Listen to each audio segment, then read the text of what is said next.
বিয়ে বাড়িতে 16 বছর বয়সী বাচ্চা চাচাতো বোনের সাথে 32 বছর বয়সী চাচাতো ভাইকে জোর করে শারীরিক সম্পর্কে জড়াতে দেখে পুরো খান পরিবার। সবাই মিলে রাগী চোখে তাকিয়ে দেখে আহাদ আদরিশ খানের দিকে। আহাদ নিচের দিকে তাকিয়ে আছে। মূল ঘটনাটা কি হয়েছে চলুন দেখে আসি। কিছুক্ষণ আগে বিয়ে বাড়িতে হাসি আনন্দ সানাই বাজছে, সাথে আলো ঝলমলে পুরো খানবাড়ি। আজ খানবাড়ির বড় ছেলে আহাদ খানের বিয়ে ছিল। এত হই হট্টগোলের মধ্যে কারো খেয়ালই নেই পাশে ছোট ঘরটিতে কি ঘটে যাচ্ছে। ছোট্ট ঘরটিতে অন্ধকার ঘরটার পর্দা টেনে রাখা, আর সেই ঘরে শুয়ে আছে আহাদ খান। শরীর তার অস্থির আর চোখ দুটো লালচে। কেমন যেন গলা শুকিয়ে যাচ্ছে আহাদের। মাথা ঝিমঝিম করছে, শ্বাস ঘন ঘন চলছে, কেমন হাত পা ছটফট করছে, যেন এক অদৃশ্য আগুন যেন জ্বালা ধরিয়ে দিচ্ছে। মুখ থেকে কেমন শব্দ বের হচ্ছে, কখনো গোঙানি আবার কখনো নিজেকে বোঝানোর চেষ্টা। তখন একটা পিচ্চি মেয়ে ঘরে ঢুকলো, আর ঘরে ঢুকে আহাদকে দেখে মেয়েটি বলে উঠলো, কি হয়েছে ভাইয়া তোমার? এমন করছো কেন? আহাদ তখন হাত দিয়ে ইশারা করে বলে, আমার কাছে আসিস না আহি, তাহলে সবকিছু শেষ হয়ে যাবে। আমি নিজেকে আর ধরে রাখতে পারবো না। কেন ভাইয়া, কি হয়েছে বলো না? বাইরে সবাই তোমার জন্য অপেক্ষা করছে, আর তুমি এখানে লুকিয়ে বসে আছো। কথাগুলো বলতে বলতে আহি আহাদের আগে গিয়ে বসে আর আহাদের বাহু জড়িয়ে ধরে ওর সাথে নিচে যাবার বায়না করতে লাগলো। এদিকে আহির স্পর্শে নিজেকে আর ঠিক রাখতে পারলো না। তার ভেতরে জেগে ওঠা যৌবন আর আকাঙ্ক্ষাকে এতক্ষণ সামনে রাখলেও তার 16 বছর বয়সী চাচাতো বোনকে দেখে তার আকাঙ্ক্ষা আরো তীব্র থেকে তীব্রতর হয়ে উঠলো। চলো ভাইয়া, চাচি তোমাকে ডাকছে, তুমি বউ আনতে যাবে না? চলো না ভাইয়া, চলো। আমি তোকে সাবধান করেছিলাম চলে যেতে। আহির কথার মাঝে এক পর্যায়ে আহাদ এক টানে কাছে টেনে নেয় আর আহির ঠোঁটে ঠোঁট ডুবিয়ে দেয়। আহি আহাদের এমন আকস্মিক কাজে ভয়ে সিটিয়ে যায়, বারবার ওর বুকে ধাক্কা দিতে লাগলো। আহাদকে সরিয়ে দিতে চাইলো, কিন্তু বিধিবাম সে সরাতো দূর। তার চুম্বন আরো গাঢ় হতে লাগলো। মাঝে মাঝে চুম্বন বাইটে পরিণত হচ্ছে। আহির ঠোঁট কেটে রক্ত ঝরছে।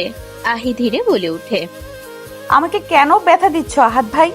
প্লিজ আহি, আমাকে বাধা দিস না। মানতে পারবো না আমি নিজেকে কন্ট্রোল করতে পারছি না। না আহাদ ভাই, আমার কষ্ট হচ্ছে, ছেড়ে দাও। আহির কথার কোনো উত্তর না দিয়ে আহাদ ওকে এক ঝটকায় কোলে তুলে বিছানায় শুয়ে দিল। আহির এবার ভয় হচ্ছে। আহি চিৎকার দিয়ে উঠল। আহাদ একটানে আহির সব কাপড় খুলে ফেলল, কারণ আহাদ তো আর নিজের মধ্যে নেই। এক প্রকার জোর করেই আহির সাথে আহাদ শারীরিক সম্পর্ক করতে শুরু করে। আহি তীব্র ব্যথায় চিৎকার করে ওঠে। ওর চিৎকারে পুরো রুম ধ্বনিতে ভরে উঠেছে, কিন্তু বিয়ে বাড়ির সব কোলাহল বাজনার জন্য আহির আত্মচিৎকারের শব্দ হাওয়ায় মিলিয়ে যাচ্ছে। ফলস্বরূপ আহি আর এই যন্ত্রণা সহ্য করতে না পেরে গোংরাতে গোংরাতে জ্ঞান হারায়। এদিকে সাবিহার শাড়ি পরে ওই ছোট রুমটির দিকে আসলো এবং আহাদ আর আহির অন্তরঙ্গ অবস্থা দেখে সে যা বোঝার তা বুঝে গেল যে তার সব প্ল্যান নষ্ট করে দিয়েছে এই আহি। সে ওই রাগে আহিকে না বাঁচিয়ে উল্টো বাহিরে থেকে দরজাটা লাগিয়ে দিয়ে বাড়ির সবাইকে এই রুমে ডেকে আনলো। সবাই রুমে ঢুকে এই অবস্থা দেখে আটকে উঠে দেখে আহাদের কোনো হুঁশ নেই, আর বেচারা আহিতা অনেক আগেই জ্ঞান হারিয়েছে। ছেলের এই অবস্থা দেখে আহাদের মা রুমানা আহাদকে সরিয়ে দিয়ে আহির গায়ে চাদর পেঁচিয়ে দেয়। আহির বাবা দৌড়ে এসে মেয়ের পাশে বসে দেখে মেয়ে নিথর দেহ বেড়ে পড়ে আছে। মেয়ের এই অবস্থা দেখে আহির বাবা আকরাম খান আহাদের উদ্দেশ্যে চিৎকার করে বলে ওঠেন, তুই এটা কি করে করতে পারলি আহাদ? তোর এত বড় সাহস কি করে হলো আমার এই ছোট্ট মেয়েটার সাথে এমন করার? তোকে আমি ছাড়বো না জানোয়ার। ভাইয়ের এমন কথা শুনে আজহার খান ছেলের উপর রেগে পরপর থাপ্পড় দিতে লাগলো, কিন্তু আহাদের কোনো হেলদোল নেই। সে এখনো ঝিমোচ্ছে। কেন বলি তুই এমন? তোর বিয়ের দিন এই ছোট্ট মেয়েটার সঙ্গে এমন অমানবিক আচরণ কিভাবে করতে পারলি? তোর কি একটাবারও বিবেকে বাঁধলো না? এখন ধীরে ধীরে আহাদের হুঁশ আসতে লাগলো। ইতিমধ্যে ডাক্তাররা চলে এসেছে। আহিকে ডাক্তার চেক আপ করতে শুরু করলো। ডাক্তার বলল, ইস, এত ছোট মেয়েটাকে এভাবে রেপ কে করলো? যে রেপ করেছে তাকে তো পুলিশে দেওয়া উচিত। মেয়েটার অবস্থা বেশি ভালো না। মেয়েটার এই অবস্থার কথা শুনে আকরাম খান ধপ করে খাটের উপরে বসে পড়লেন। তার মা মরা মেয়ের এই অবস্থা দেখে সে আর সহ্য করতে পারছে না। তার উপর বিয়ে বাড়ি, সব লোকজনের কানাঘুষা একে অপরের সঙ্গে আজে বাজে কথা বলছে। এই বিষয়টা নিয়ে মেয়ের বাড়ি থেকে বিয়ে ভেঙে দিয়েছে।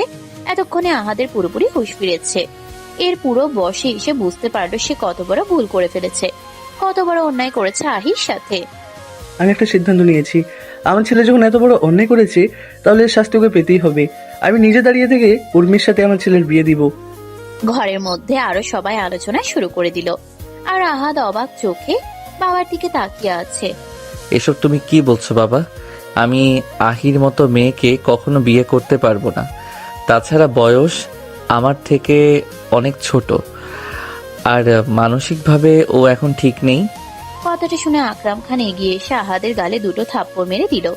এরই মাঝে আজহার বলে ওঠে, তোর এই কথা বলতে লজ্জা লাগছে না? জানোয়ার, আমার মেয়ের এত বড় সর্বনাশ করতে পারলে তখন ছোট মনে হয়নি, এখন ছোট মনে হচ্ছে। আরেকটা কথা বলবি তো তখন তোকে বাড়ি থেকে বের করে দেবো। তোর মতো ছেলের সাথে আমি আমার মেয়েকে বিয়ে দেবো না। তুই একটা জানোয়ার, তোকে আমি পুলিশে দেবো। বিশ্বাস করো চাচ্চু, আমি যা করেছি আমার ইচ্ছেতে করিনি। আমি নিজেও বুঝতে পারছি না কি করে কি হয়ে গেল। এরই মাঝে রুমে থাকা লোকজন কথাগুলো শুনে সাথে সাথে আশেপাশে লোকজন হাহুতাশ করতে করতে বলতে লাগলো, যদি আহাদ এখন আহিকে বিয়ে না করে তাহলে আহিকে কে বিয়ে করবে? ওর মতো মেয়েকে তো কেউ বিয়ে করতে চাইবে না। কথাগুলো আকরাম সাহেবের কানে আসতেই নিস্তব্ধ হয়ে দাঁড়িয়ে পড়ল। এদিকে আরহামের মা তাকে বোঝাতে বললেন, ভাই সাহেব, যা হওয়ার তো হয়ে গেছে, আপনি রাজি হয়ে যান। আমি উর্মিকে আমার মেয়ের মতোই রাখবো, ওর কোনো অযত্ন আমি হতে দেব না। আপনি তো জানেন আমি উর্মিকে নিজের মেয়ের মতোই দেখি। এখন থেকে না হয় মেয়েই বানিয়ে নিব, আপনি আর আপত্তি করবেন না? আমাকে মাফ করবেন ভাবি, আমি আপনার ছেলের সাথে আমার মেয়ের বিয়ে দেবো না। আকরাম সাহেবের কথাগুলো মনে হলো বাজ পড়ার মতো সবার কানে বাজতে লাগলো। এরই মধ্যে একজন লোক বলতে লাগলো, আকরাম ভাই, এই বিষয়ে প্রস্তাব মেনে নেওয়া উচিত, কারণ উর্মির যে অবস্থা, এমনিতে ভালো কোনো পাত্র আর আপনি পাবেন না। তার উপর আপনার মেয়ের মাথায় সমস্যা, আর পাগলামি করে বেশি। তার উপর গায়ে কলঙ্কের দাগ লেগে গেছে। এই মেয়েকে ঘরে রেখে কি করবেন? তার চেয়ে বড় আহাদের সাথে বিয়ে দিয়ে দিন। আহাদ উচ্চশিক্ষিত, বিদেশ পড়ো একজন ছেলে। আপনার মেয়ের কপালে এত ভালো পাত্র জুটছে, তাই তো অনেক। লোকজনের কথা শুনে আহাদের মা আবারও আকরাম সাহেবকে বোঝাতে লাগলেন যেন উনি বিয়েটা তার ছেলের সাথে দেয়। ওর বাবা ডাকছেন, তার মেয়ে তো মানসিকভাবে অসুস্থ, এখন তার কি করা উচিত? সব দিক বিবেচনা করে তিনি বিয়েতে সম্মতি দিলেন। এদিকে আহাদের মা আহাদকে উদ্দেশ্য করে বললেন, কিছুক্ষণ পরেই তোমার সাথে আহির বিয়ে হবে, তাই বেশি কথা না বলে রেডি হয়ে এসো। আমি আর কোনো কথা শুনতে চাচ্ছি না। যা তুমি করেছো তা নিয়ে আর কোনো কথা বা উচ্চবাচ্য কিচ্ছু যেন না হয়। আহাদ চমকে মায়ের দিকে তাকায়। আহাদের এখানে আর কিছু বলার নেই, তবে আহাদের মাথায় একটি জিনিস পাকাচ্ছে। তার হঠাৎ কি এমন হয়েছিল যে সে এমন অন্যায় করে বসলো? তাকে হয়তো নেশা জাতীয় কিছু খাওয়ানো হয়েছিল, কিন্তু কে ছিল সে? চোখ তুলে যখন সবার দিকে বুলালো, দূরে দাঁড়িয়ে থাকা সাবিহার দিকে চোখ পড়লো ওর। ও এক্ষুনি দাঁড়িয়ে রাগে ফুঁসছে।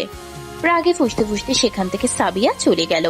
ইতোমধ্যে মা আহিকে লাল শাড়ি পরিয়ে দিয়ে বসালো। পাশে আহাদকে দেখে আহি চমকে উঠল। মনে পড়তে লাগলো সেই বিভৎস মুহূর্তের কথা। আহিকে ভয় পেতে দেখে আহাদের মা আহিকে জড়িয়ে ধরলো আর কাপা কাপা গলায় বলল, মামুনি, তুমি আমাকে এইখান থেকে নিয়ে চলো। ভাইয়া পচা, শুধু পচা পচা কাজ করে আমার সাথে, আমাকে অনেক ব্যথা দিয়েছে। তুমি আমাকে এখান থেকে নিয়ে চলো, আমি এখানে থাকতে চাই না। আহাদের মা বুঝতে পারে আহির মনের অবস্থা। সে কি বলেছে মেয়েটাকে সান্ত্বনা দেবে তা খুঁজে পেল না। আহির বাবা মেয়ের কাছে এসে বসলো। ইতিমধ্যে কাজী সাহেব চলে এসেছে। আহাদ ও আহির বিয়ে পড়ানোর কাজ শুরু হয়ে গিয়েছে। আহাদ এখনো মাথা নিচু করে বসে আছে। আহিকে কবুল বলতে বলা মাত্রই আহি কবুল বলে দিয়ে ওর মামনির বুকে মুখ গুজে দিল। রওশন আর কি করবে, কেউ কবুল বলে দিল। আছে কিছুক্ষণের মধ্যে ওদের বিয়ে কমপ্লিট হলো। কমপ্লিট হওয়ার পরে আহাদের মা আহিকে নিয়ে আহাদের রুমে চলে গেল। সেখানে অবশ্য বাসরঘর আগে সাজানো ছিল লাল গোলাপ আর রজনীগন্ধার গন্ধে পুরো রুমটা ভরে আছে। আর তার মাঝে আহিকে শুয়ে দিল। আহি ঘুমিয়ে আছে। এদিকে আহাদ রুমে আসলো। তার রুমে আহিকে দেখে সে মনে মনে ভাবতে লাগলো, আহি, আমাকে তুই মাফ করে দিস। আমি তোর সাথে এত বড় একটা অন্যায় করে ফেললাম রে। আমি নিজেও বুঝতে পারছি না কেন এমনটা হলো। আমি ইচ্ছে করে কিছু করিনি রে পাগলি, আমাকে মাফ করে দিস। তারপর চারদিকে চোখ বুলাতেই দেখলো বাসর ঘরটা পুরো ফুলে ফুলে সাজানো। আর এরকম সাজানো গোছানো রুম দেখে আহাদ তর করে দিয়ে গেল। তার এই রুমের সাজসজ্জা দেখে নিজের উপরেই উপহাস করতে ইচ্ছে করছে। আজ কি হতে যাচ্ছিল আর কি হয়ে গেল? কি করে ফেলেছে এই অসহায় ছোট্ট মেয়েটার সাথে? তার কিছু ভালো লাগছে না, রাগে মাথা ফেটে যাচ্ছে। তারপরেও সে এটাই ভাবছে এমনটা হওয়ার কি কারণ। মনে মনে ভাবছে তার সাথে এমন কি হয়েছিল। ভাবতে লাগলো বরযাত্রী বের হওয়ার আগে তাকে এক গ্লাস জুস দিয়েছিল, সেটা খেয়ে এসে রুমে এসেছিল। তারপরে আর তার কিছু মনে নেই। না, আমি যা ভাবছি সেটা যদি হয়, একবার আমাকে ব্লাড টেস্ট করাতেই হবে। আহাদ মনে মনে কথাগুলো বলতে বলতে রাগে ফুঁসতে ফুঁসতে গ্যারেজ থেকে গাড়ি নিয়ে বের হয়ে গেল নার্সিং হোমের উদ্দেশ্যে। সেখানে গিয়ে তার ব্লাডের নমুনা দিয়ে গেল। বলেছে রিপোর্ট কালকে তাদের বাসায় পৌঁছে দেওয়া হবে। এবারে বাড়ির উদ্দেশ্যে রওনা হলো। ইতিমধ্যে আহাদের ফোন ভেঙে গেছে। আহাদের মা এসে আহিকে নিয়ে ড্রেসিং টেবিলের সামনে বসালো। আগে শাড়িটা খুলে নতুন একটা সুতির শাড়ি তাকে পরিয়ে দিল আর সুন্দর করে সাজিয়ে দিল। এরই মধ্যে রুমে এলো তার ছোট ভাইয়ের বউ রিনা। রিনাকে দেখিয়ে আহাদের মা রুম থেকে বাইরে চলে গেল। আহি, তোমাকে কিছু কথা বলবো, মনোযোগ দিয়ে শুনবে আর যা বলবো তা মতো কাজ করবে। আমরা কেউ তোমার খারাপ চাই না। এখন তোমার বিয়ে হয়ে গেছে, বিষয়টা মাথায় রাখবে। তুমি এখন ওই বাড়ির বউ হও। কি সব বলছো ভাবি? আমি তো কিছুই বুঝতে পারছি না। মামুনি এসে লাল শাড়ি পরিয়ে দিয়ে গেল, তুমি এগুলো বলছো? আমি এই ঘরে কেন ভাবি? আমি আমার রুমে যাব। দেখো আহি, আজকে দুপুরে যা হয়েছে খুব খারাপ হয়েছে, কিন্তু এখন তোমার স্বামী, এটা তোমাকে মানতে হবে। এখন আর ছেলে মানুষই করা চলবে না। রিমির মুখ থেকে আহাদের কথা শুনে আহি ভয়ে কিছুটা সিটিয়ে গেল। কারণ দুপুরের ঘটনার পর থেকে আহাদকে আহি ভয় পাচ্ছে। তার নাম শুনে আঁতকে উঠছে। দৃশ্যগুলো চোখের সামনে ভেসে উঠছে। আহি জোরে জোরে কেঁদে উঠল। ভয় পেও না রাহি, তুমি এখন আহাদ ভাইয়ের বউ। দুপুরে যেটা হয়েছে সেটা অন্যর ছিল, আর আহাদ ভাই এখন তোমার স্বামী। আর একজন স্বামী স্ত্রীর মধ্যে দুপুরের হওয়া ঘটনাগুলো একদম স্বাভাবিক। তুমি ভাইয়াকে ভয় পাবে না, সে যা বলবে তাই তুমি করবে। আহির কান্নার শব্দ শুনে আহাদের মা রুমে প্রবেশ করলো। রিমিকে চোখের ইশারায় চলে যেতে বলল।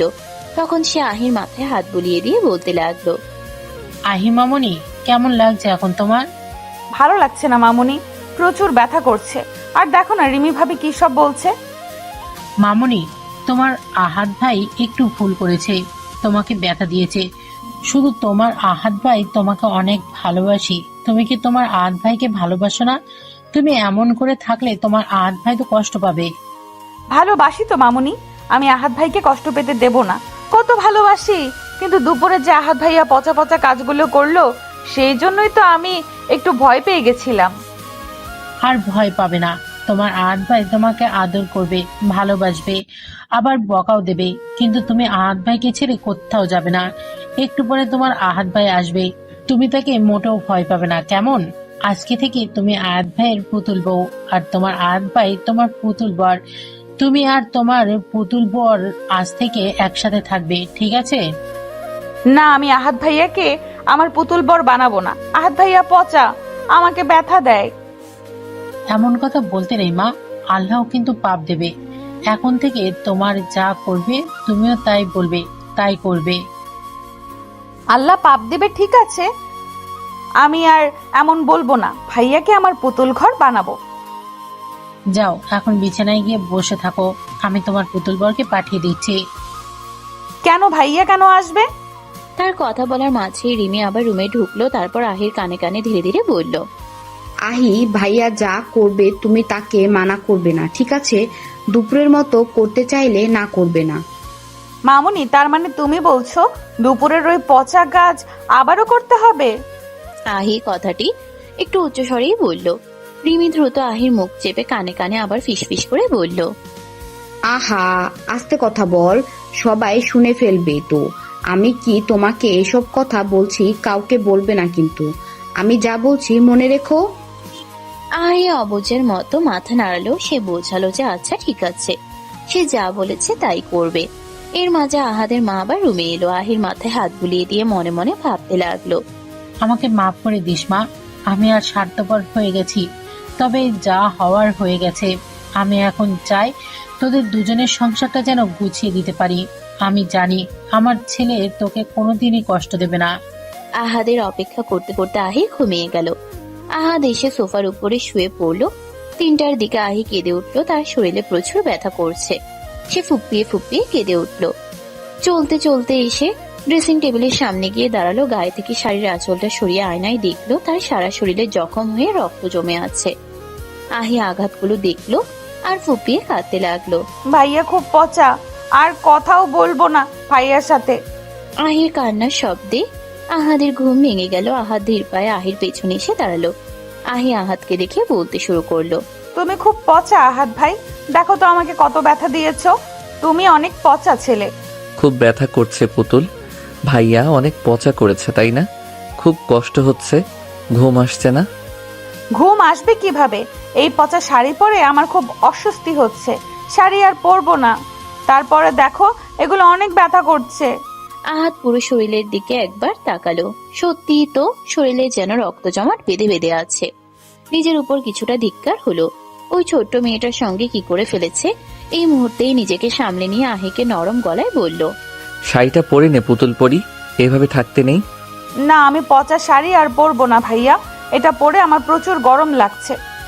আহাদ কিছু একটা ভেবে ওর আলমারির দিকে চলে গেল। সেখানে গিয়ে তার একটা টি শার্ট আর ট্রাউজার নিয়ে এসে আহির হাতে ধরিয়ে দিল আর বলল, যা এটা পরে আয়। আমি তো পরতেই পারি না ভাইয়া, আমাকে তো মামুনি জামা কাপড় পরিয়ে দেয়। যেভাবেই হোক পরে আয়, না হলে সারা রাত কিন্তু ওয়াশরুমে থাকতে হবে। আমি কিন্তু কেঁদে দেবো ভাইয়া, আমি সত্যি জামা কাপড় পরতে পারি না। আহি আর কি করবে, যেমন তেমন করে উল্টো করে টি শার্টটা পরে নিল।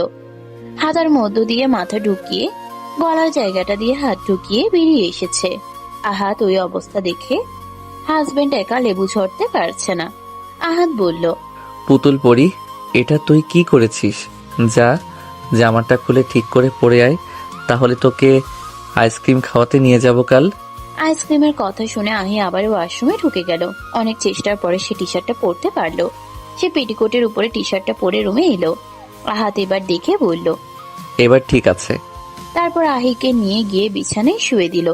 আহি ঘুমানোর পরে আহাদ সোফায় এসে শুয়ে পড়লো। সকালবেলা আহাদের ঘুমটা ভেঙে গেল। আগে সে আবার ফিরে বিছানায় তাকাতেই দেখে আহি ঘুমের মধ্যে এলোমেলো হয়ে ঘুমিয়ে আছে। তার পেটিকোটটা হাঁটুর উপর অব্দি উঠে আছে। আহাদ চোখ অন্যদিকে ফিরিয়ে নিয়ে মনে মনে বলল, না, এই বাচ্চা বউকে আমাকে সামলাতে হবে। ও গড করা বাকি আছে। যে বয়সে নিজের বাচ্চা সামলানোর কথা, তা না করে এখন বাচ্চা বউ সামলাচ্ছি। ইতিমধ্যেই ঘুম ভেঙে গেছে। আহির চোখ মেলে আহাদকে দেখে বলে উঠল, এই পুতুল বর, তুমি এত পচা কেন? দাদি বলেছে তুমি নাকি আমার পুতুল বর। পুতুল বর তো এত পচা হয় না। আমি পচা? তুমি পচা। আচ্ছা, আমি তো তোকে আইসক্রিম চকলেট কিনে দিব, তাও কি আমি পচা হব? চকলেটের কথা শুনে চোখ চকচক করে উঠল আর বলল, না না, তুমি পচা না, তুমি আমার ভালো পুতুল বর। আহির কথা শুনে আহাদ মনে মনে বলতে লাগলো, আমায় ক্ষমা করে দিস পুতুল পরি, আমি তোর জীবনটা এইভাবে নষ্ট করতে চাইনি। আমি তোকে সুস্থ করে তুলবো, স্বাভাবিক জীবন দিব, তোর জন্য ভালো লাইফ পার্টনারও খুঁজে দেব। আমার মতো রেপিস্টের সাথে তোকে থাকতে হবে না। আহাদের ভাবনার মাঝে দরজায় করাঘাত করতে থাকলো। আকরাম খান দরজায় বারবার করাঘাত করছে। বিরক্ত হয়ে খুলে দিল। অমনি সাথে সাথে আকরাম সাহেব রুমের মধ্যে ঢুকে গেল। তখন বলতে লাগলো, বিয়ে করে বালের জীবন আমার বদনা হয়ে গেল, আর এরা এসেছে সালিশ বসাতে। ছ্যা, জীবন যৌবন আমার। আহাদের কথা শুনে আকরাম সাহেব ধমকে উঠে আহাদকে বললেন, চুপ কর, নাইলাকে তুই যা করেছিস তাতে তোকে পুলিশে দেয়নি, সেটাই অনেক। আর তুই কতটা নির্লজ্জ হয়ে গেছিস রে, এখন আমার সামনে বসে এমন কথা বলছিস। আকরাম সাহেব কথাগুলো বলতে বলতে রাগে এগিয়ে গিজগিজ করছে। মনে মনে এমন সময় তার বাবা আফতাব খান ধমকে বললেন, চুপ করো আকরাম, ভেবেচিন্তে কথা বলো। আমার নাতিকে আমি খুব ভালো করে চিনি। ও ভবিষ্যতে এমন খারাপ কাজ করবে সেটা ভাবনাতেও আনতে পারে না। আমি আমার নাতিকে খুব ভালো করে চিনি, ও সজ্ঞানে এমন কাজ কখনোই করেনি। আচ্ছা দাদু ভাই, কি হয়েছিল সে সময়, আমাকে খুলে বলো তো।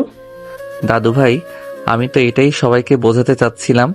আমি যখন দুপুরবেলা কাজে ব্যস্ত ছিলাম, খুব ক্লান্ত হয়ে পড়েছিলাম, সে সময় আমাকে একজন ওয়েটার এসে ড্রিঙ্ক দিয়ে যায়। আমি ড্রিঙ্কটা খেয়ে যখন আমার চোখ ঝাপসা হয়ে আসছিল, তখন আমি আমার সামনে সাবিহাকে আসতে দেখি। ওই আমাকে ধরে ওই রুম পর্যন্ত নিয়ে যায়। তারপরে আর আমার কিছু মনে নেই দাদু ভাই। সাবিহা ওর নাম নেওয়ার কথা শুনে ভয় পেয়ে গেল। সে সময় নষ্ট না করে নিজের তরফ থেকে সাফাই গাইতে লাগলো, না না নানুমণি, আমি কিছু করিনি।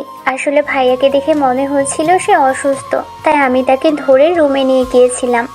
দেখেছো চাচ্ছ, এবার তো বিশ্বাস করো যে আমি ইচ্ছে করে কিছু করিনি।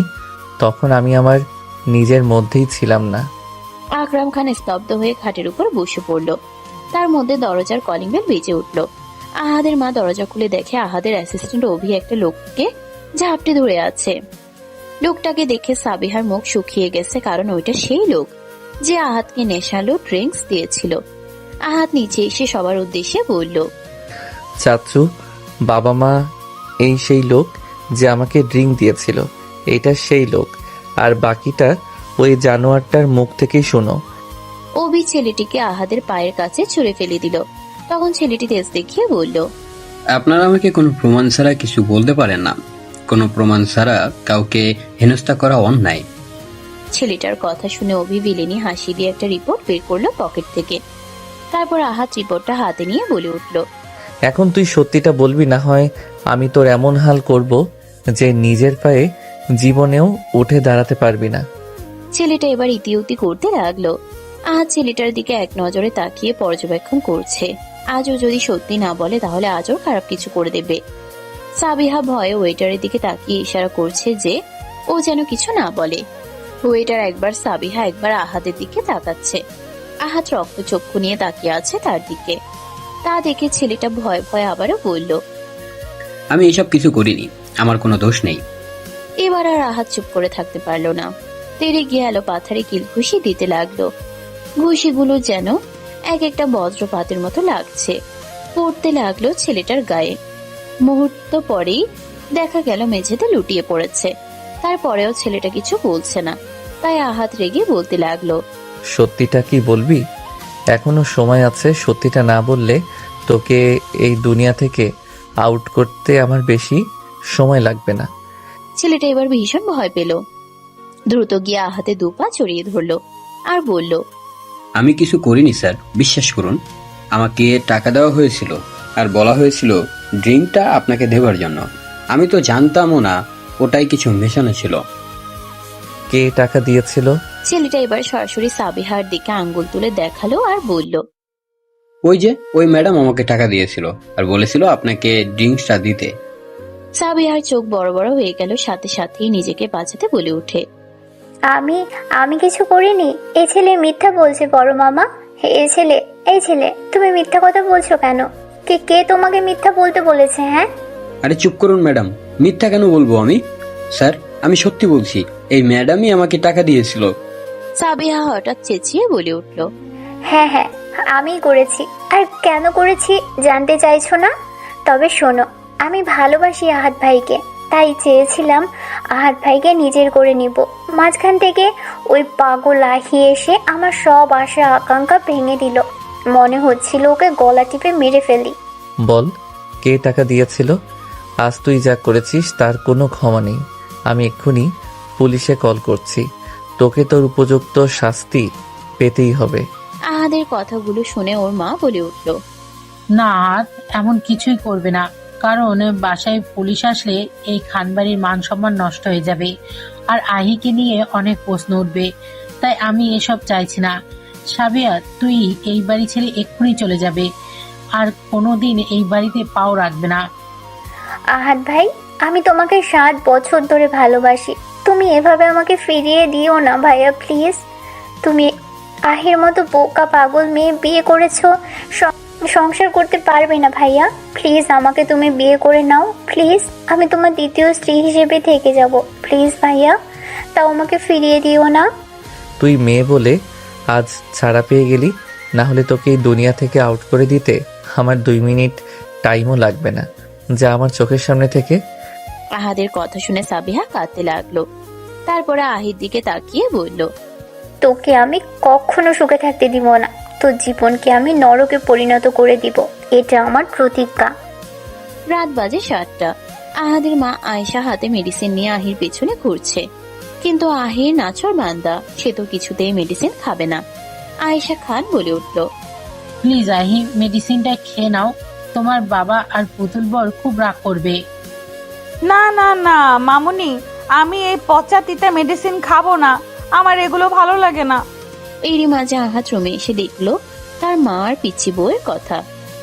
তার মা তার কাছে এসে ওষুধগুলো হাতে দিয়ে বলল, দেখ না বাবা, ওষুধগুলো খাওয়াতে পারিস কিনা, আমি আর পারছি না। আমি কিভাবে ওষুধ খাওয়াবো? আরে চেষ্টা তো করে দেখ। বলে আহাদের মা গড়গড় পায়ে রুম ছেড়ে বেরিয়ে গেছে। আহাদ দীর্ঘশ্বাস ফেলে আহির কাছে এগিয়ে গেল, সোজা আহির পাশে গিয়ে বসলো, তারপর আহিকে ওর কোলে বসালো। আহি হঠাৎ এমন কাজে আহাদকে দেখে ভয় পেয়ে যায় ও আহাদের থেকে দূরে সরে যেতে চায়। আহাদ আহিকে বোঝানোর ভঙ্গিতে বলল, আমি না তোর পুতুল বর, তাহলে আমাকে দেখে কেন ভয় পাচ্ছিস? আহাদের কথা শোনার পরেও আহি তাও ভয় পাচ্ছে। তখন আহাদ আহির কপালে একটা গভীর চুম্বন করে। আহি এমন আদুরে পরশ পেয়ে কিউট করে বলে উঠল, ভাইয়া, তুমি আমার আগের মতো হয়ে যাও, আমার ভালো ভাইয়া, আমার পুতুল বর। আচ্ছা ঠিক আছে, আমি আবার আগের মতো হয়ে যাব, কিন্তু তার আগে এই ওষুধগুলো তো খেতে হবে। ওষুধ দিতা ওয়াক, আমি খাবো না। পুতুল, তুই যদি এখন ওষুধগুলো খাস তাহলে আমি তোকে মিল্ক শেক খাওয়াবো। কি মিল্ক শেক? আমি এক্ষুনি খেয়ে নেব। আমি তো তোমার লক্ষ্মী পুতুল বউ, তাই না? আমি তো তোমার সব কথা শুনি, বলো। আহাদ মুচকি হাসি দিয়ে মেডিসিনগুলো খাইয়ে দিল। দেখো ভাইয়া, আমি তো তিতা মেডিসিন খেয়ে নিয়েছি, এখন মিল্ক শেক বানিয়ে দাও। আহির এমন কিউট কিউট কথাগুলো শুনে আহাদ মুচকি হাসলো। তারপর আহিকে কোলে করে রান্নাঘরের দিকে হাঁটা দিল। এখন কেউ নিচে নেই, সবাই ঘুম। আহিকে সোজা কিচেনে নিয়ে গিয়ে কেবিনেটে বসিয়ে দিল। তারপরে মিল্কশেক বানাতে শুরু করলো আর আহি হাততালি দিচ্ছে। ওর হাততালি দেয়া দেখে আহাদ বলে, পুতুল পরি, আস্তে, সবাই শুনে ফেলবে তো। আহাদ মিল্কশেক বানিয়ে আহিকে দিল। আহি তো খুব খুশি। নিজে খেতে গিয়ে আহাদের দিকে মিল্কশেক এগিয়ে দিয়ে বলল, তুমি আগে খাও পুতুল বর। আহাদ মিল্কশেকটা ঘুরিয়ে নিয়ে আহিকে খাইয়ে দিল। আহাদ আহির ঠোঁটের দিকে এক নজরে তাকিয়ে আছে। আহাদ মনে হচ্ছে নিজের মধ্যে নেই। হুট করে আহির ঠোঁট নিজের দখলে নিয়ে নিল। 5 মিনিট পর আহাদের হাতটা মেইলি মাংসপিণ্ডে চলে যায়, সাথে সাথে হালকা চাপ প্রয়োগ করতে লাগলো। আহি আহাদের এমন কাজ দেখে চোখ বড় বড় করে তাকিয়ে আছে। আহাদ তো আহির ঠোঁটের সুধা পান করতে মত্ত। চুম্বন আরো গভীর হতে আহি আহাদকে একটা ধাক্কা দেয়। আহাদ আহির ধাক্কায় দুপা পিছিয়ে গেল।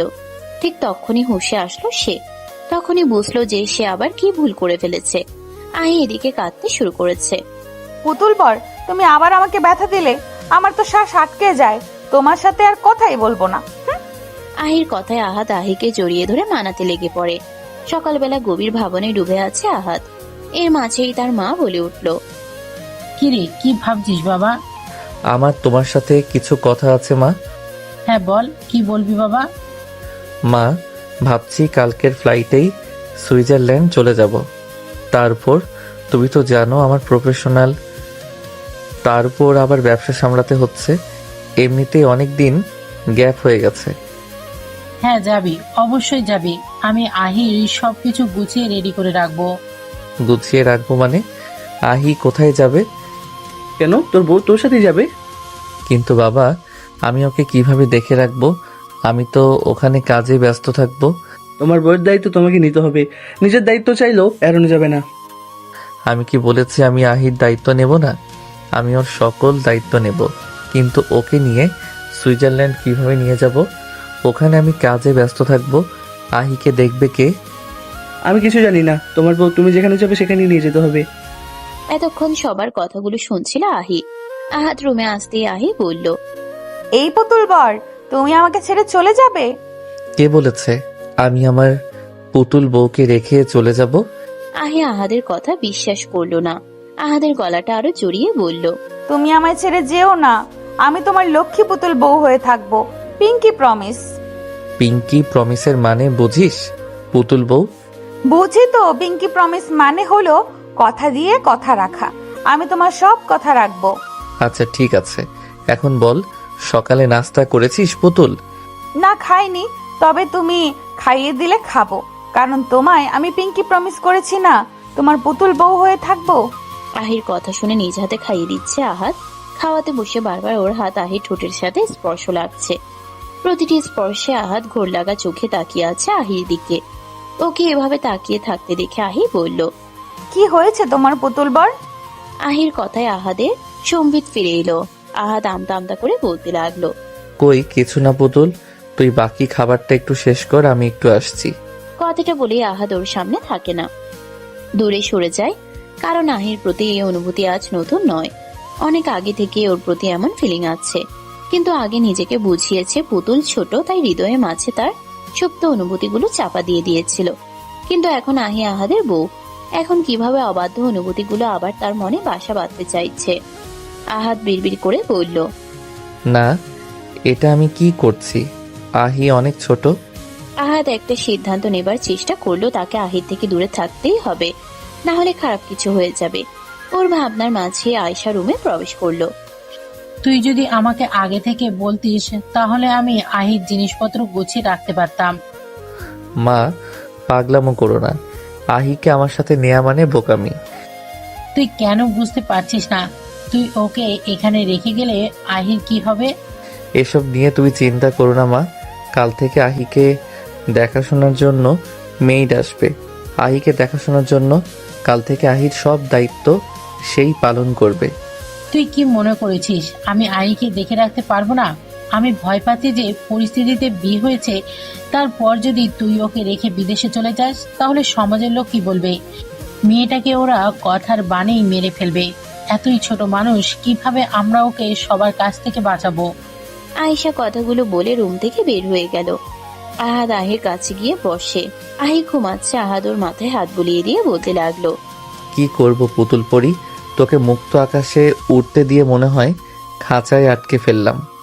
সারা রাত ভাবনা চিন্তা করে দেখলো আহাদ, তারপরও বাহিরে যাবার সিদ্ধান্ত পাল্টে ফেললো। সে আর যাবে না সুইজারল্যান্ড, সে তার পুতুল পরীকে নিয়েই থাকবে। আহাদের সিদ্ধান্তে পরিবারের সবাই খুশি। 7 দিন পরে আহাদ ও আহি চট্টগ্রামে যাচ্ছে। মূলত আহাদ যাচ্ছিল 2 দিনের জন্য, কিন্তু বাড়ির সবাই আহিকেও নিয়ে যেতে বলল, তাই ওকেও সাথে নিয়ে আসে। ওরা সবে মাত্র ওদের বাংলোতে পৌঁছালো। ভাইয়া, আমার খিদে পেয়েছে। আচ্ছা খাবি তো, কিন্তু তার আগে তোকে ফ্রেশ করিয়ে আনি চল। আচ্ছা চলো। আহাদ আহিকে ফ্রেশ করিয়ে আনে, তারপর বাড়ির কেয়ারটেকার খাবার দিয়ে যায়। খাবারটা খাইয়ে দিয়ে ওকে বুকের মাঝে নিয়ে শুয়ে পড়ে। পরদিন সকালে আহিকে ঘুমন্ত রেখে অফিসে চলে যায়। চাচাকে বলে যায় খেয়াল রাখতে। আহাদ মিটিং শেষ করে 11টার দিকে বাসে আসে। এসে দেখে আহি সবে ঘুম থেকে উঠে বসেছে। দেখে বলে, উঠেছিস পুতুল, আয় ফ্রেশ হয়ে নে। বলেই অফিসের ব্যাগটা রেখে আহিকে কোলে তুলে নিয়ে বাথরুমে নিয়ে গেল। আহিকে ফ্রেশ করিয়ে পাশে আসতেই আহি দুষ্টুমি করে ঝর্ণার পানি ছেড়ে দেয়। মুহূর্তের মধ্যেই দুজনেই ভিজে একাকার। আহি সাদা কুর্তি ভেদ করে স্পষ্ট সব বোঝা যাচ্ছে। তা দেখে আহাদের মাথা এলোমেলো হয়ে যাচ্ছে। পুতুল, আজ যদি একটু ব্যথা দেই তাহলে কি খুব কষ্ট পাবি? বল না পুতুল।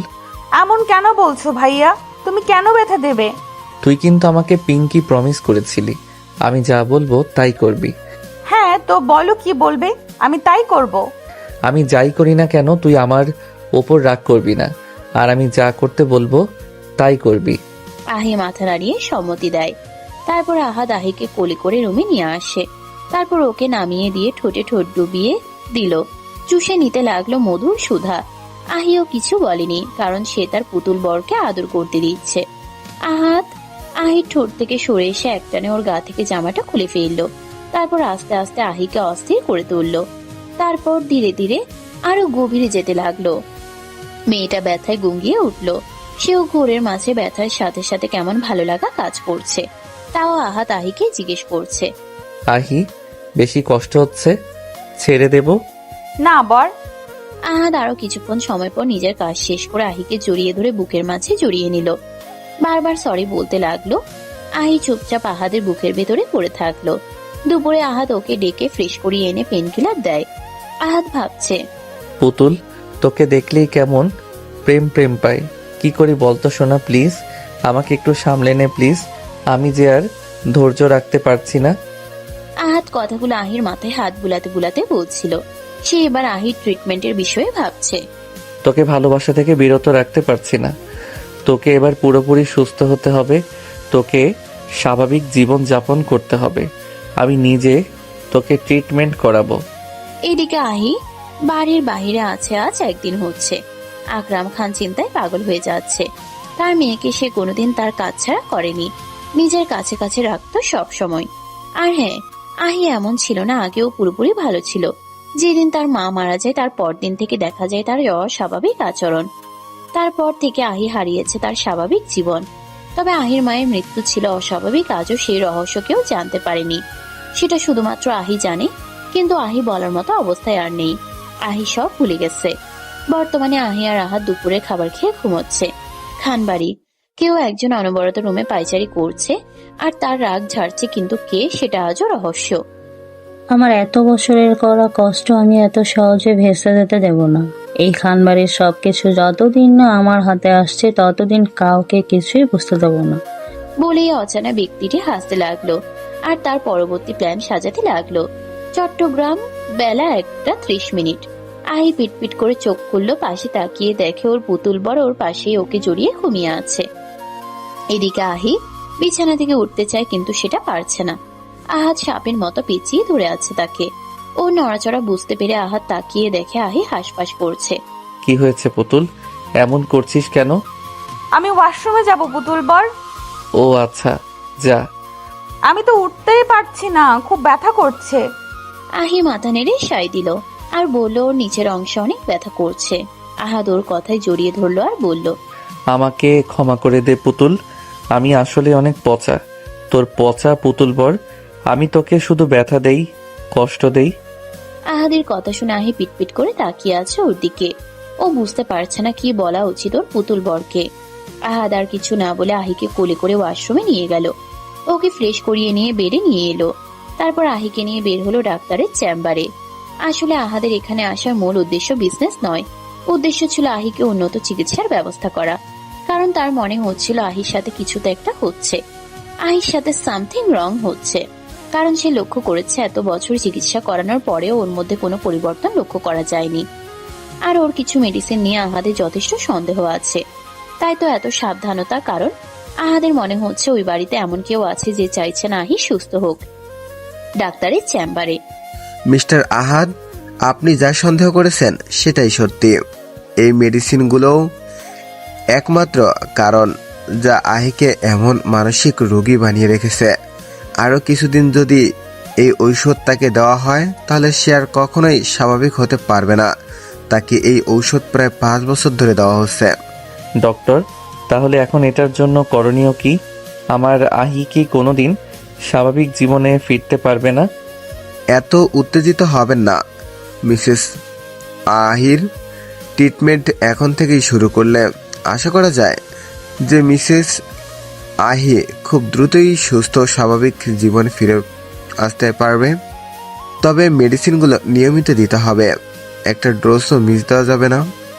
আপনি চিন্তা করবেন না ডাক্তার, এই বিষয়ে আমি খেয়াল রাখবো। আপনি আপনার ট্রিটমেন্ট শুরু করুন। তারপর ডাক্তার মেডিসিন প্রেসক্রাইব করে দিল। আহাত মেডিসিন নিয়ে আহিকে নিয়ে ফেরার সময় রাস্তার পাশে আইসক্রিম দেখে এনে দেবার বায়না ধরলো। কি আর করার, তার পুতুল বউয়ের আবদার পূরণ করতে ছুটলো আইসক্রিম আনতে। তারপর সন্ধ্যা অবধি ঘোরাফেরা করে বাংলোতে ফিরলো। এখন তার পুতুল বউ খুব খুশি।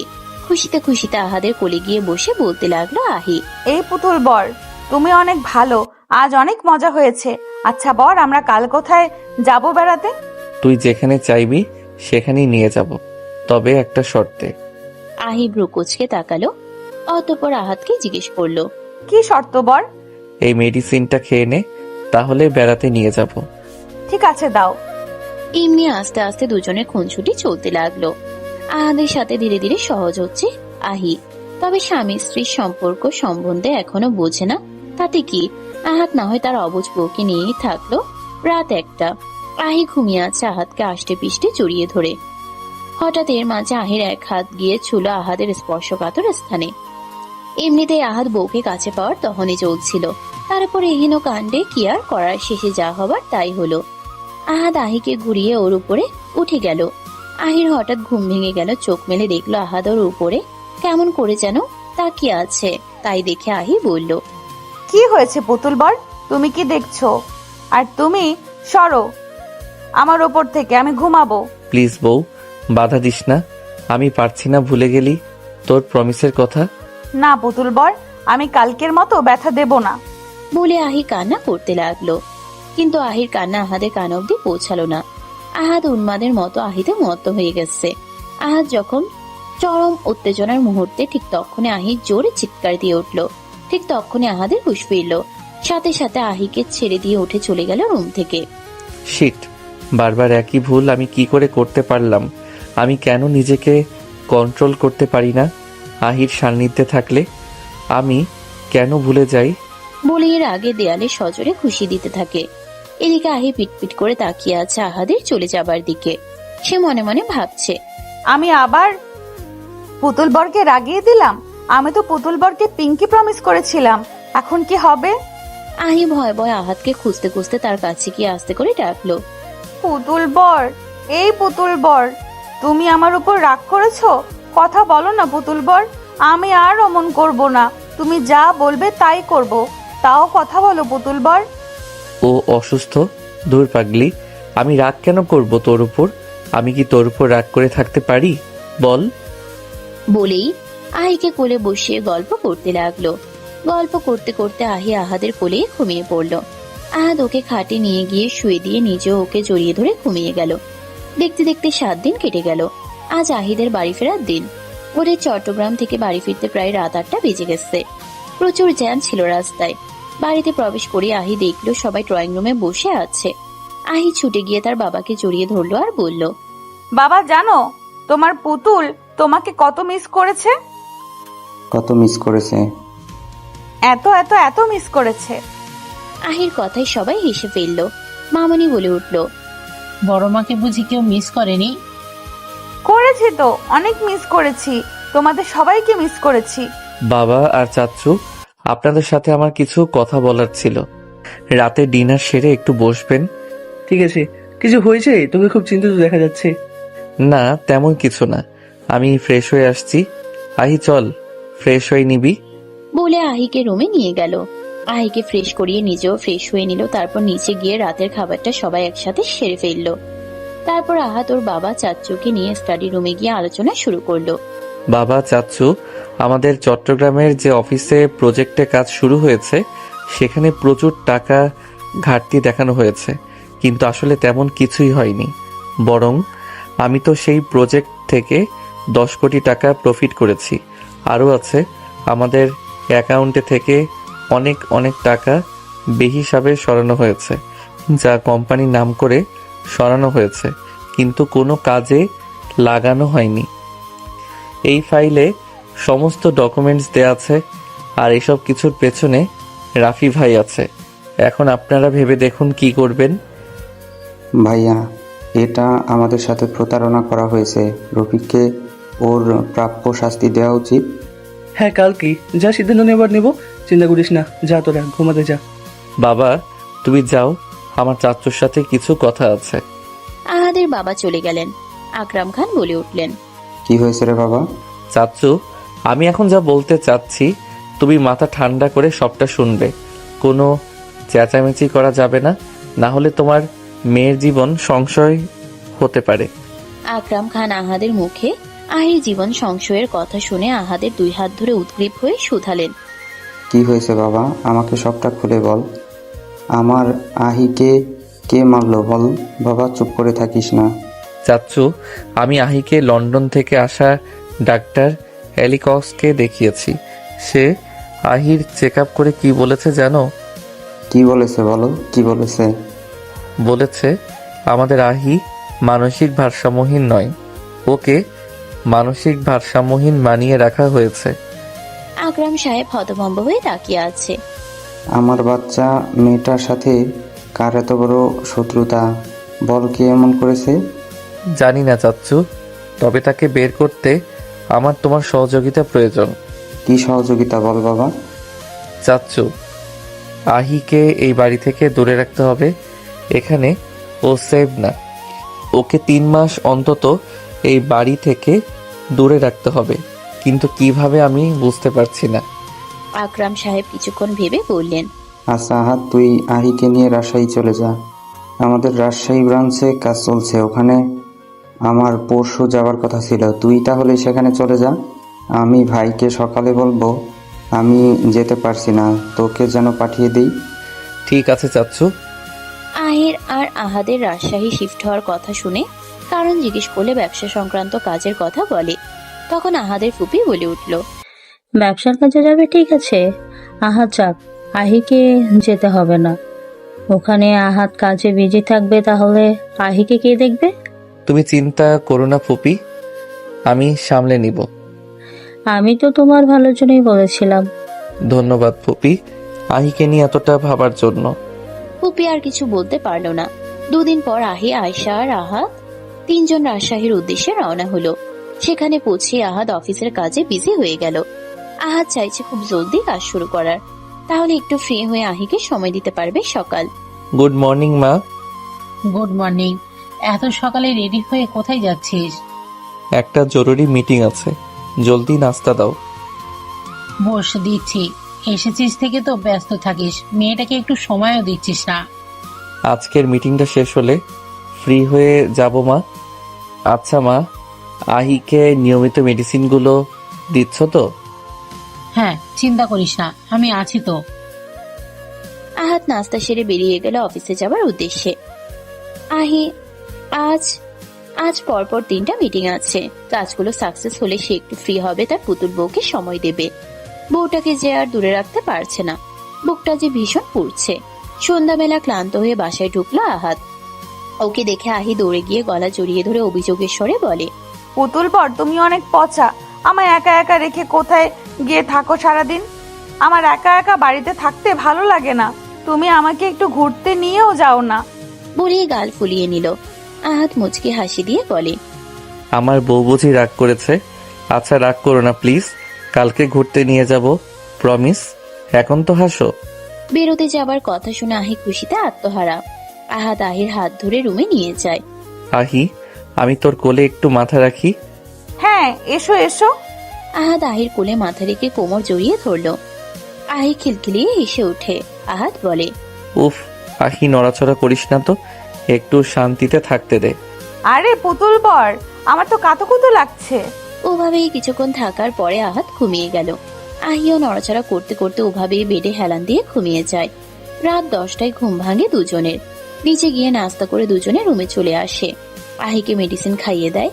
আহি এখন আর মেডিসিন খেতে বায়না করে না। সকালবেলা আহাদ ঘুম থেকে উঠে এক্সারসাইজ করছে। আহি ঘুম থেকে উঠে আহাদকে এভাবে খালি গায়ে দেখে হা করে তাকিয়ে থাকে।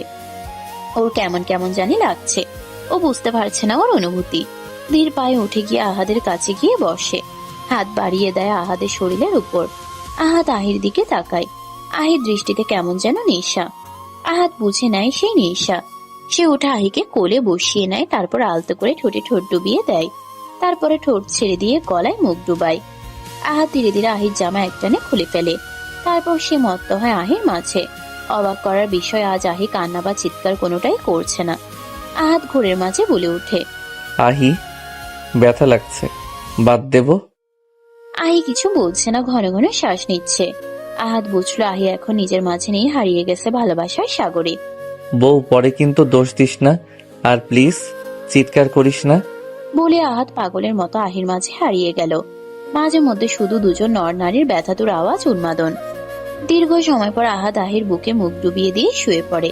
কিছু সময় পর উঠে আহির কপালে চুমু এঁকে বলে, ঠিক আছিস আহি? কষ্ট হচ্ছে? হ্যাঁ, একটু। আমার বউটা বড় হয়ে গেছে, বরকে বেঁধে রাখা শিখে গেছে। আচ্ছা, আজ ভয় পেলি না কেন? কাঁদলিও না, চিৎকারও দিলি না, কি ব্যাপার পুতুল বউ, ব্যথা পাসনি? আমাকে বড় মা বলেছে তুমি আদর করতে চাইলে করতে দিতে, ভয় না পেতে। আর বলেছে তোমাকে আদর করতে দিলে তুমি আমাকে ছেড়ে আর কোথাও চলে যেতেই পারবে না। আরো বলেছে একটু ব্যথা লাগবে, কিন্তু দেখবে পরে ঠিক হয়ে যাবে, আর চিৎকার দেওয়া যাবে না কিন্তু। আহাদ তো তার গুণধর বউয়ের কথা শুনে চোখ কপালে উঠে গেছে। তাও ধীরে বলে ওঠে, বউ, তুই এসব কথা মাকে বলেছিস? মা কি ভাববে বলতো?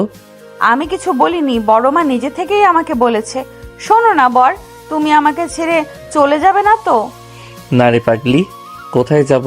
তুই ছাড়া আমার কোনো গতি নেই। চল, গোসল দিয়ে এসে ঘুমাবি। দুজন শাওয়ার নিয়ে এসে বিছানায় ঘুমিয়ে যায়। 10টায় ঘুম ভাঙে আহাদের।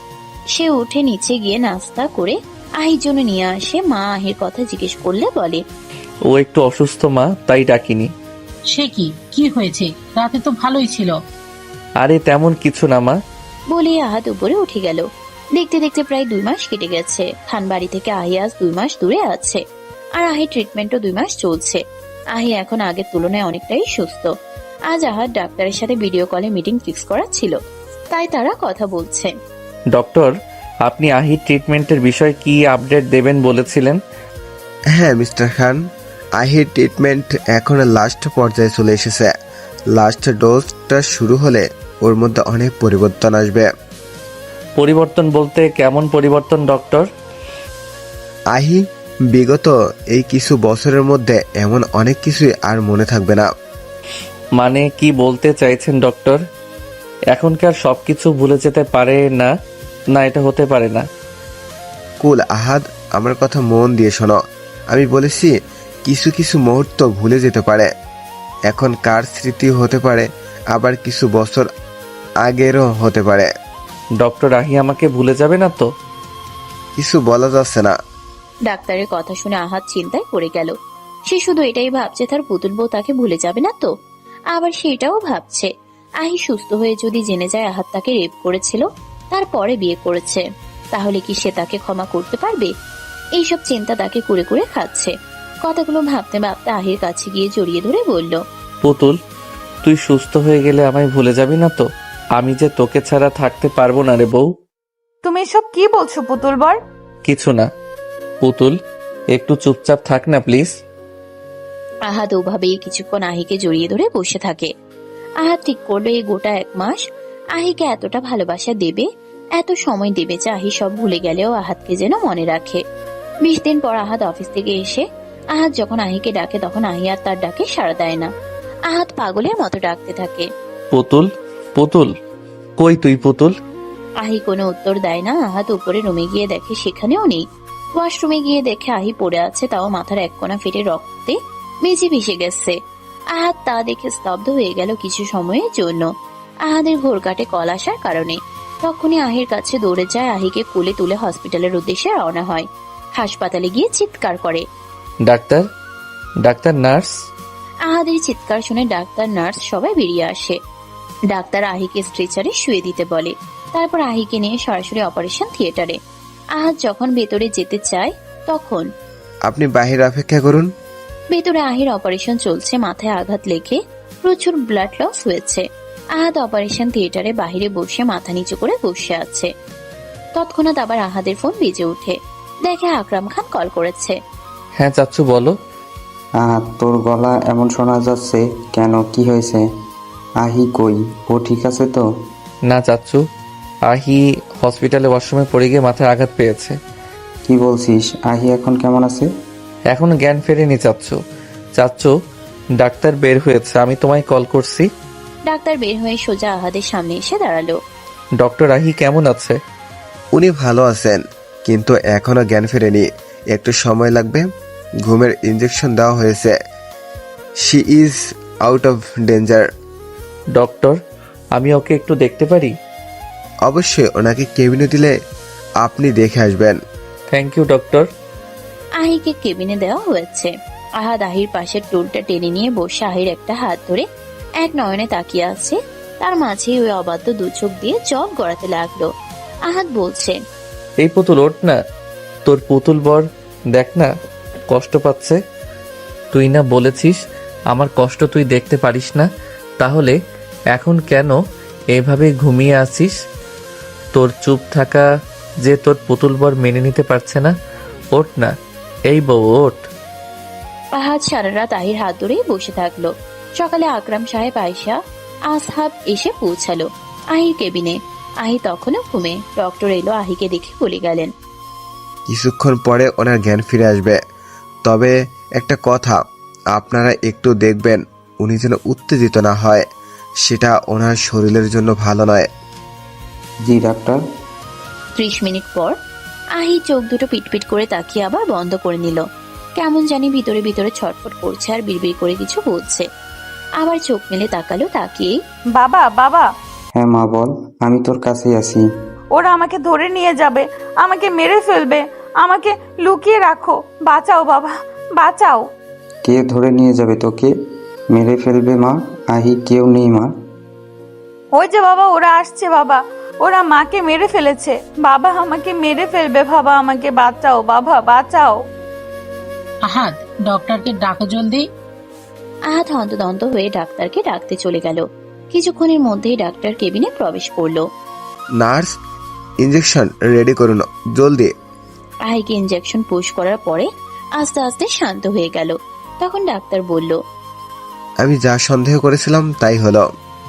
কি বলতে চাইছেন ডক্টর? উনি ঠিক হচ্ছেন, তবে ওনার কিছু একটা মনে পড়ছে যা ওনার ব্রেনের ওপর খুব বাজেভাবে প্রভাব ফেলছে। সেটা ওনার জন্য ঝুঁকির বিষয়। উনি যদি কিছু মনে না করতে পারে তাকে জোর দেবেন না। উনি বর্তমানে এমন অনেক কিছুই হয়তো মনে থাকবে না, তাই জোর করবেন না, না হলে হিতে বিপরীত হতে পারে। ঠিক আছে ডক্টর। ডক্টর কি বলেছে আহাদ? আহির কিছু মনে থাকতে নাও পারে মানে কি? হ্যাঁ চাচ্চু, তোমাকে আগেই বলেছিলাম সব কিছু। আহি লাস্ট ডোজ মেডিসিন দিলে আহি আগের মতো হয়ে উঠবে, আস্তে আস্তে আগের মতো স্বাভাবিক হয়ে যাবে। বলে ডাক্তার চলে গেলেন। আহাদ আর কথা বলতে পারছে না, কারণ আহাদ ভয় পাচ্ছে যদি আহি ওদের বিয়ের কথা ভুলে যায়, আর যদি ধর্ষণের কথা মনে পড়ে তাকে ঘৃণা করে, তখন কি করবে আহাদ? ও তো আহিকে ছাড়া এক মুহূর্তও দূরে থাকতে পারবে না। আহাদ কেবিন থেকে বেরিয়ে হাসপাতালের বাইরে একটা বেঞ্চে বসে পড়ে। সে আর কিছু ভাবতে পারছে না। চোখ দিয়ে অঝরে পানি ঝরছে তার। কেউ পিছন থেকে ওর কাঁধে হাত রাখলো। আহাদ পেছন ঘুরে তার মাকে দেখে তাকে জড়িয়ে ধরে বলতে লাগলো, মা, আহি যদি আমাকে ভুলে যায় আমি কিভাবে থাকবো মা? আমি ওকে খুব ভালোবাসি মা। মা, ও মা, পুতুল যদি আমাকে ধর্ষক বলে ঘৃণা করে আমি সইতে পারবো না মা। দেখিস, এমন কিছুই হবে না। তুই একটু ভরসা রাখ আল্লাহর উপর বাবা, তিনি সব ঠিক করে দেবেন। সকাল গড়িয়ে দুপুর 3টা। ধীরে ধীরে চোখ খুললো আহি। সামনে আয়েশাকে দেখে বলে উঠল, বড় মা, ও বড় মা, বাবা কোথায়? আহিমা, তোর জ্ঞান ফিরেছে? আহাদ বাবা, এদিকে আয়। কেমন লাগছে মা? আমি ঠিক আছি বড় মা। আমি এখানে কেন? বাড়ির সবাই কই? চাচু, বাবা, দাদি, টুকুন ভাইয়া? তোর বাবা একটু তোর চাচুর সাথে বাইরে গেল। ততক্ষণে আহাদ এসে আহিকে জড়িয়ে ধরলো আর বলল, পুতুল, তুই ঠিক আছিস? ভয় পাইয়ে দিয়েছিলে একদম। ছাড়ো আহাদ ভাই, আমি ভালো আছি। তুমি না সুইজারল্যান্ড ছিলে, কবে আসলে? আহাদ আর আয়েশা বেগম অবাক। কেন, তুই জানিস না কবে এসেছে? না, কবে এসেছে? আর ভাইয়া, তুমি কিন্তু অনেক সুন্দর হয়ে গেছো দেখতে, আগের মতো আর মোটু নেই। আহাদ অসহায় চোখে তাকিয়ে আছে আহির দিকে আর ভাবছে তার পুতুল বউ সত্যি তাকে ভুলে গেল। সে কেবিন থেকে বেরিয়ে গেল। আহাদের খুব কষ্ট হচ্ছে, কি করবে সে? বড় মা, আহাদ ভাই আমার কথায় রাগ করে চলে গেল। তোর পাগলি মেয়ে, ওর রাগ কেন করবে বলতো? ও তো তোর বাবা চাচুকে ডাকতে গেছে। আয়েশা বেগম মুখে বললেও সে তো জানে তার ছেলের মাঝে কি ঝড় বয়ে চলেছে। তার ছেলেটা যে আহিকে অসম্ভব ভালোবেসে ফেলেছে।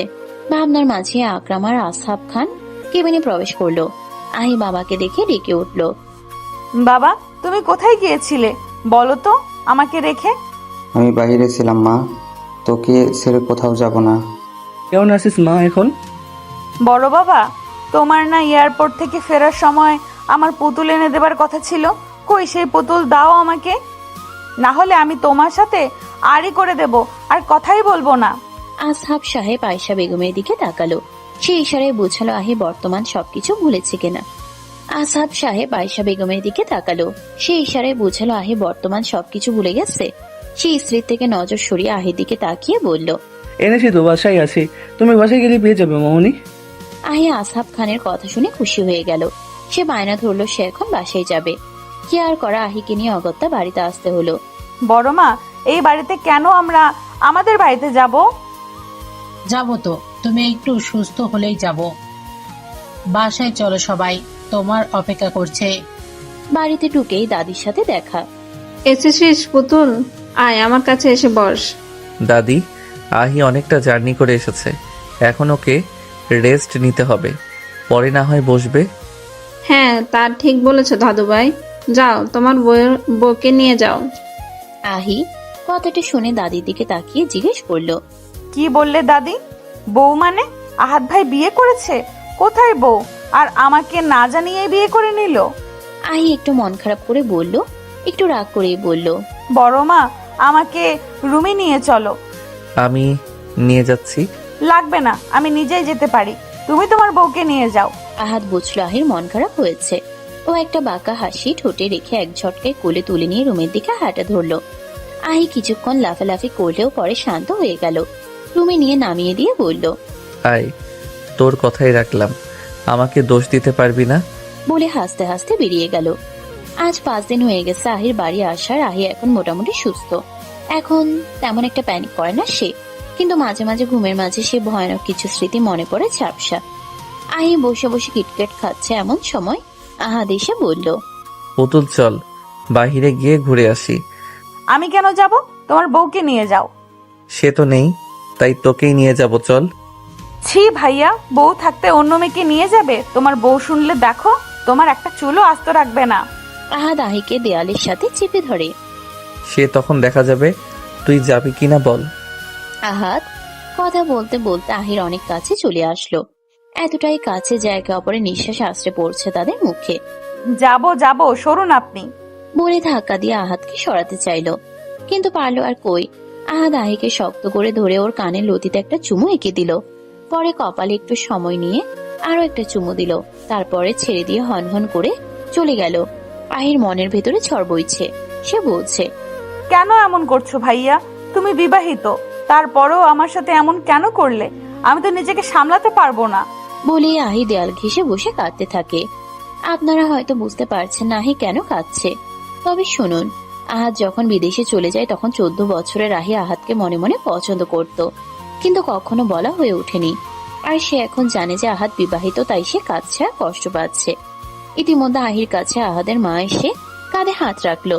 সে জিজ্ঞেস করলো, কি হয়েছে, কাঁদছিস কেন? বড় মা, আহাদ ভাই। আহাদ যা করেছে ঠিক কাজই করেছে, আমি সবটাই দেখেছি। আহি অবাক হয়ে তাকিয়ে আছে, ভাবছে বড় মা কিসব বলছে। ওর ভাবনার মাঝেই বলে উঠলো, শোন মা, আমার কথাগুলো মন দিয়ে শুনবে কিন্তু। তুমি তো শুনেছ, তোমার বাবা বলেছে তুমি অসুস্থ ছিলে। আমরা সেই সময় তোমার আর আহাদের বিয়ে দিয়েছিলাম। তুমি তোমার আহাদ ভাইয়ের পুতুল বউ। আমার ছেলেটা তোকে অনেক ভালোবাসে রে মা। শুধু তোর ক্ষতি হবে দেখে তোকে জোর করে মনে করাতে চাইনি। ছেলে আমার এই 7টা দিন খুব কষ্ট পাচ্ছে। আহাদের মায়ের কথা শুনে আহি অবাক হয়ে তাকিয়ে আছে তার দিকে আর ভাবছে, আহাদ ভাই, আমার আহাদ ভাই, আমার পুতুল বর। পুতুল বর কথাটা বারবার তার মস্তিষ্কে বাজতে লাগলো। কিছু একটা আফছা আফছা মনে পড়ছে, তার মাথা চেপে ধরে মনে করার চেষ্টা করছে। কিছু ধোঁয়াশা ভালোবাসার মুহূর্ত ভেসে উঠলো তার মানসপটে। আহি ওখানেই জ্ঞান হারালো। আহাদের মা চিৎকার করে, আহাদ, এই আহাদ। আহি কেমন যেন করছে। আহিমা, কি হয়েছে তোর? আহি, আমার মাফ করে দে মা। আহি। মা, আহির কি হয়েছে? আহি এভাবে পড়ে আছে কেন? আহি, এই আহি, চোখ খোল সোনা। আহি, এই পুতুল, এই বউ, ওঠ না। আহাদের মা সেন্টার টেবিল থেকে পানি এনে আহির মুখে পানি চাপটা দিল। কিছুক্ষণ পর আহি পিটপিট করে চোখ মেলে তাকালো। নিজেকে আহাদের বাহু বন্ধনে দেখে লজ্জায় লাল হয়ে গেল। আহাদ ওর লজ্জা মাখা মুখ দেখে কপাল কুঁচকে নিল। এর আবার কি হলো? আমি মরছি টেনশনে, আর এ দেখি লজ্জায় লাল নীল বেগুনি হচ্ছে, ব্যাপার কি? ওদের এমন চাওয়াচাওয়ি দেখে আয়শা বেগম রুম থেকে বেরিয়ে গেলেন। আহি বলে উঠল, আমাকে একটু বিছানায় দিয়ে এসো, আমার কেমন যেন লাগছে। আহির এই তুমি সম্বোধনে আরো অবাক হলো আহাদ। তাও কোনো কথা না বলে ওকে বিছানায় নিয়ে শুয়ে দিয়ে আহাদ উঠে আসতে নিল। আহি ওর বুকের কাছে শার্ট খামচে ধরে রাখলো। আহাদ তো একের পর এক অবাকের শীর্ষে উঠে যাচ্ছে। ঠিক তখনই ভেসে আসলো আহির রিনরিনে কণ্ঠস্বর, কোথায় যাচ্ছ পুতুল বর? আহাদ আহির কথা শুনে ওকে জড়িয়ে ধরলো আর বলল, পুতুল, তোর সব মনে পড়েছে? জানিস, আমি খুব ভয় পেয়ে গেছিলাম। তুই বুঝি আমাকে ভুলেই যাবি? না, আমার সব মনে না পড়লেও আমাদের কিছু মুহূর্তের কথা মনে পড়েছে, আর বড় মা বলায় বাকিটা পরিষ্কার হয়ে গেছে। জানো, আমি ঘুম আসলেই আমার কানে বাজতো কেউ আমাকে পুতুল বউ বলে ডাকছে, কিন্তু তার চেহারাটা বুঝতে পারতাম না। আজ বড় মার কথা শোনার পর সেই বরের মুখটা আমি দেখতে পেলাম। আহাদ পুতুলের ঠোঁটে আঙ্গুল ঠেকিয়ে চুপ করিয়ে দিল, আর সে জায়গায় নিজের ঠোঁট মিলিয়ে দিল। এই কয়দিনে তৃষ্ণা মিটিয়ে নিচ্ছে একসাথে। কিছু সময় পর ছেড়ে দিয়ে দুজনেই হাঁপাচ্ছে। চল পুতুল, আমরা আজকেই ঢাকা ব্যাক করব। ওখানে আমাদের এই নতুন জীবন আমরা নতুন করে শুরু করব। হ্যাঁ চলো, তাই হবে। আহাতরা সবাই রওনা হলো ঢাকার উদ্দেশ্যে। তবে আহাত একটু ভয়ও পাচ্ছে, কারণ সেখানেই আহির সবচেয়ে বড় শত্রু আছে। তারপরে আহিকে নিয়ে যাচ্ছে। ও চাইছে সবকিছু গোড়া থেকে উপড়ে ফেলতে, তারপর নতুন করে সবকিছু শুরু করতে। খানবাড়ি। আহি বাড়িতে প্রবেশ করে সামনে দেখে তার ফুপু সিঁড়ি দিয়ে নামছে। হাসতে হাসতে আহি ওনাকে দেখে কেমন যেন সেখানে দাঁড়িয়েছিল। ওভাবে দাঁড়িয়ে কেমন অস্বাভাবিক অ্যাগ্রেসিভ হয়ে উঠল। আর কেমন যেন ওর ফুপুকে দেখে আহাতকে ঝাপটে ধরে বলে উঠল, মেরে ফেলবে আমাকে, মেরে ফেলবে আমাকে, বাঁচাও, ও খুনি, ও মাকে মেরে ফেলেছে, বাবা, ও বাবা, আমাকে বাঁচাও। বলতে বলতে আহি জ্ঞান হারালো। রিনা খান ভয় পেয়ে গেছে, কারণ ওনার এত বছরের ক্লাস এক নিমিষেই সবাই জেনে যাবে, তা তো হতে দেয়া যাবে না। তাই সে সবার উদ্দেশ্যে বলতে লাগলো, এসব কি বলছে আহি ভাইজান? আমি ভাবিকে বলে ন্যাকা কান্না জুড়ে দিল। কিন্তু কেউ তার এই ন্যাকা কান্নায় ভুলল না, কারণ আহাত অলরেডি রিনা আর ওর ছেলে রাফি দুজনের বিষয়ে সব অবগত করেছে। এত বছর তাদের সাথে প্রতারণা করে কিভাবে কোম্পানির টাকা পয়সা হাতিয়েছে। রিনি হচ্ছে আহাদের বাবার সৎ বোন। তারা দয়া করে আশ্রয় দিয়েছিল, কিন্তু সেই যে সুচ হয়ে ঢুকে ফাল হয়ে বের হবে কেউ স্বপ্নেও ভাবেনি। আর আহির মা তাকে কেন মেরেছে তা সবার কাছে আজও ধোঁয়াশার মধ্যে। আহির কিছুক্ষণ পরে জ্ঞান ফেরে, তারপরে সবটা বলে কিভাবে তার মাকে মেরেছিল। আহি, তুমি ঠিক আছো? ভয় পেও না, আমরা সবাই তোমার পাশে আছি। কেউ তোমার ক্ষতি করতে পারবে না। তুমি বলো আসলে ওই দিন কি ঘটেছিল? তোমার জন্মদিনের দিন আমি আর মা ছাদে যাচ্ছিলাম। ঠিক তখনই ফুপির ঘর থেকে কিছু কথা ভেসে আসে। ফুপি কাকে যেন বলছে। এইবারের একমাত্র প্রদীপ আজকেই যেন নিভিয়ে দেয়, যদি মিস করে তাকে জানে মেরে দেব। সে বলে ওঠে, যে কোনো মূল্য আহাদের লাশ আমি আজ দেখতে চাই। ও মূল্যে এই সকল সম্পত্তির মালিক হবে রাফি। কারণ রাফি ভাইয়া ছাড়া তখন খানবাড়িতে ছেলে সন্তান আর থাকবে না। দাদুর উইলে নাকি তাই লেখা ছিল। ঠিক তখনই মা আমাকে নিয়ে তাড়াতাড়ি ওখান থেকে নিয়ে আসতে গিয়ে মা পড়ে যায়। তারপরে রিনা রুম থেকে বেরিয়ে মা মেয়েকে দেখে বলে ওঠে, ও তাহলে সব শুনে ফেলেছিলিস? হ্যাঁ, শুনেছি আমি। এক্ষুনি সবাইকে বলে দেব যে আপনি কতটা জঘন্য। যেই বাড়ির মানুষ আপনাকে আশ্রয় দিল, তাদের নুন খেলেন, তাদেরই পিঠ পিছে ছুরি বসাবেন। খুব বড় ভুল করে ফেললে ছোট বউ, বেশি জেনে ফেলেছ। তাই তোমাকে মরতে হবে। তোমাকে বাঁচিয়ে রাখলে আমার সব প্ল্যান ভেস্তে যাবে। তাই বলে আহির মাকে পাশে থাকা ফ্লাওয়ার ভাসটা তুলে ওর মাথায় মারে। আর তারপর ওর মাকে ছাদ থেকে ফেলে দেয়। আর আহিকে ধরতে আসলে আহি দৌড়ে যখন সিঁড়ির কাছে আসে তখন ধাক্কা দিয়ে নিচে ফেলে দিয়ে চলে যায়। সমস্ত কথা শুনে আজহাব খান গর্জে উঠে বলে, রিনা, তুমি তো কম কিছু দিইনি, নিজের বোন ভেবে এসেছি। আর তুই, তোর মনে আমাদের জন্য এত বেশ কেন রে? রিনা এবার বলে উঠল, কারণ তোমার বাবা এই সব সম্পত্তি তোমাদের দুই ভাইকে দিয়ে গেছে। আমাকে সে কিছুই দিয়ে যায়নি, কারণ আমি মেয়ে। কেন, আমি কি তার সন্তান ছিলাম না? আর তোমরা সব সময় আমার আর আমার ছেলেকে এটা বুঝিয়েছো যে আমরা তোমাদের আশ্রিতা, তোমাদের দয়া বেঁচে আছি। তাই আমি ঠিক করেছিলাম যে এই সব সম্পত্তি আমি আমার করেই ছাড়বো। আর ছোট বউকে আমার মারার ইচ্ছে ছিল না, সে আমাকে বলে দেওয়ার হুমকি দিয়েছিল, তাই ওকে ওর জীবন হারাতে হয়েছে। ছি পপি, ছি। তুমি সামান্য সম্পত্তির জন্য আমাকে খুন করতে চেয়েছিলে। আর এই সম্পত্তির জন্য তুমি আহিকে এই 5টা বছর পাগল বানিয়ে রেখেছিলে, যাতে তোমার এই প্ল্যান কেউ জানতে না পারে। কিন্তু আফসোস, তা তুমি ভুল ছিলে পপি। ভেতরে আসুন আপনারা। আহাদের কথায় বাহির থেকে পুলিশ বাড়ির ভেতরে এসে রিনাকে অ্যারেস্ট করে নিয়ে গেল। আর এতক্ষণ রিনার জমানবন্দি হিসেবে তার বলা কথাগুলো রেকর্ড করে পুলিশকে দিয়ে দিল আহাদ। রিনা এখন জেলে। খানবাড়িতে আজ আনন্দ। আহিকে বউ সাজানো হচ্ছে, তাদের আবার বিয়ে পড়ানো হবে। কিছুক্ষণ পরে আহাদ আর আহিকে একসাথে বসানো হলো। কাজী সাহেব বিয়ে পড়ানো শুরু করলেন। মিরপুর নিবাসী জনাব আসহাব খানের পুত্র আহাদ আদরিস খান আকরাম খানের একমাত্র কন্যা আফসানা খান আহিকে 10 লক্ষ 1 টাকা দেনমোহর ধার্য করিয়া বিবাহ করিতে আসিয়াছে। এখন আপনি যখন এই বিবাহে রাজি থাকেন, তাহলে বলেন মা, কবুল? কবুল। কাজী সাহেব আহাদকে ঠিক একই রকম বলায় সেও কবুল বলে দিল। তাদের বিবাহ সম্পন্ন হলো। আহিকে রাত 10টায় আহাদের রুমে দিয়ে আসে। আজ রুমটা সুন্দর করে গোলাপ আর রজনীগন্ধা ফুলে সাজিয়েছে, দেখে মনে হচ্ছে এক টুকরো স্বর্গ। আহির ভাবনার মাঝে আহাদ রুমে প্রবেশ করলো। আহির কাছে গিয়ে আহিকে জড়িয়ে ধরে, তারপরে আহির কপালে একটু গভীর চুমু এঁকে দিল। তারপরে দুজনে অজু করে এসে 2 রাকাত নফল নামাজ আদায় করে নিল। বউ জানিস তোকে কতদিন আদর করি না, জানিস আমার খুব আদর আদর পাচ্ছে। কি যে বলো না, আমার লজ্জা লাগে না বুঝি? এখনো লজ্জা ভাঙিনি, এতবার বাসর করলাম, চল আজ আবার লজ্জা ভাঙিয়ে দেই বউ। বলে আহাদ আহিকে কাছে টেনে কোমর জড়িয়ে ধরে আহির ঠোঁটে ঠোঁট ডুবিয়ে দিল।